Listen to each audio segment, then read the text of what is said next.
Okay, this is just a quick video to show a few of the cylinder heads that I do reconditioning. I had a few of these done. I had to do a couple for someone, so in the end I sort of, to make it worth the while, I did a batch to take them down to the machine shop that I use, where they pressure test each head, do any welding needed around these little chambers in the alley heads. You can see like that one. Where's it? I've still got to die grind that out to tidy it up. Some of these I've done, some of them not. I've just got to go through there.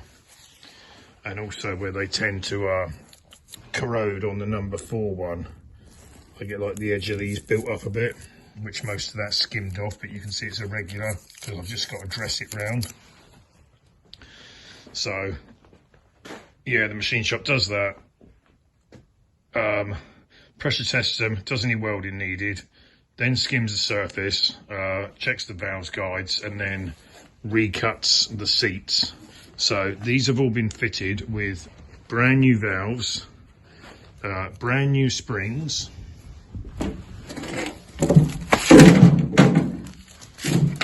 ex-Speedy spares. So at the moment I've got one whole bay head and about 4 of the standard 1600 or 1725, the later heads with those spark plug ports, and 1 of the early type.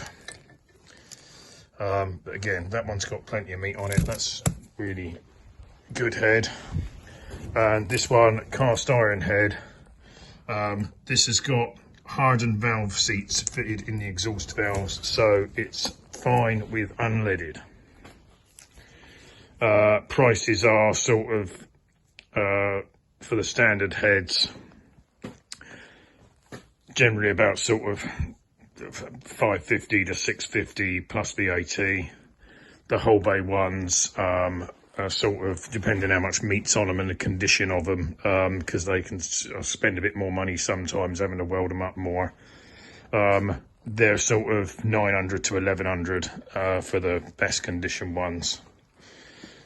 Plus the VAT. That includes all the, well, everything that you see on there.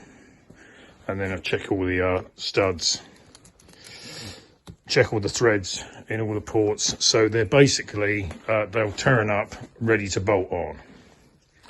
And yes, they're guaranteed. Just email me or phone me for stock availability of what I got. Yeah, here's another one, just, what do you call it, dribble tested by putting petrol in there. You just check and see if there's that one, see, it's a very tiny weep, but generally, that was wet before, you know, they're full up and it's not weeping petrol through there. You need to do it with petrol or solvent because, well, water won't get through because like the surface tension sort of better. But petrol will weep out.